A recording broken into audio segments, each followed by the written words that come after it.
দেখো আজকে আমি গোল্ডেন ফ্রাইড প্রন বানাচ্ছি। তার জন্য আমি চিংড়ি মাছগুলোকে দেখো মাথাটা বাদ দিয়েছি, আর এই লেজের দিকটা একটু রেখে দিয়েছি, আর পেটের ভেতর যে একটা মানে এই কালো ওটা আমি বাদ দিয়ে পরিষ্কার করে ধুয়ে রেখে দিয়েছি। এবার আমি এটাকে ম্যারিনেট করবো। তার জন্য আমি একটু লেবু নিয়ে নিয়েছি, পাতিলেবুর রস দিয়ে দেবো, একটা পাতিলেবুর রস, আর গোলমরিচের গুঁড়ো দেবো, আদা রসুনের বাটা, নুন দিয়ে আমি এটাকে একটু ম্যারিনেট করে রেখে দেবো। তাহলে ম্যারিনেট করে আবার ফিরে আসছি। দেখো আমি গোলমরিচের গুঁড়ো, আদা রসুন বাটা, নুন দিয়ে আর লেবুর রস দিয়ে ভালো করে এটাকে মাখিয়ে আমি এটাকে আধ ঘন্টার জন্য রেখে দেবো।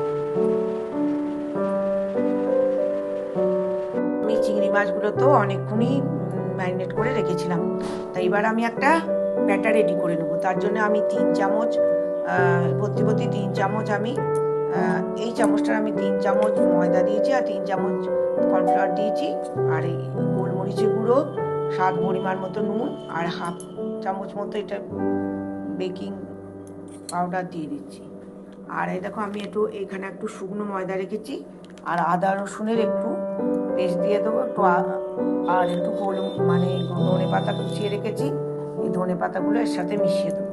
দিয়ে আমি ভালো করে মিশিয়ে নিয়ে আমি যে একদম ফ্রিজের ভেতর ঠান্ডা জল দিয়ে আমি একটা খুব পাতলা হবে না একটা ব্যাটার রেডি করে নেব।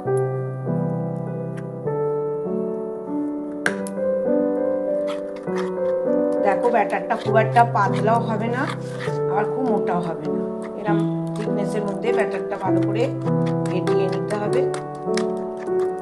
দিয়ে আমি এটাকে ফ্রাই করবো, চিংড়ি মাছগুলোকে আমি ফ্রাই করবো।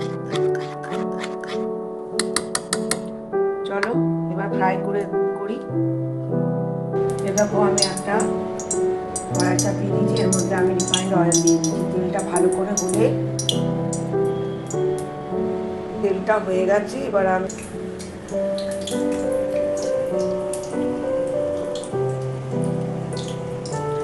দেখো শুকনো কোট করে নিলাম ময়দাতে, দিয়ে আমি এই ব্যাটারটায় চিংড়ি মাছগুলোকে দিয়ে গোল্ডেন ব্রাউন করে ভেজে নেবো। এবার প্রত্যেকটা চিংড়ি মাছ ভেজে নিয়ে আমি তোমাদের দেখাচ্ছি। আমি এর মধ্যে বাটার অ্যাড করেছিলাম, এটা বলতে ভুলে গেছি। এই ব্যাটারটার মধ্যে আমি বাটার মিশিয়ে নিয়েছিলাম, 2 চামচ মতো বাটার মিশিয়ে নিয়েছিলাম বাটার। তা এটা আমি বলতে ভুলে গেছি বা দেখাতে ভুলে গেছি, এটা বাটারটা তোমরা মিশিয়ে নেবে।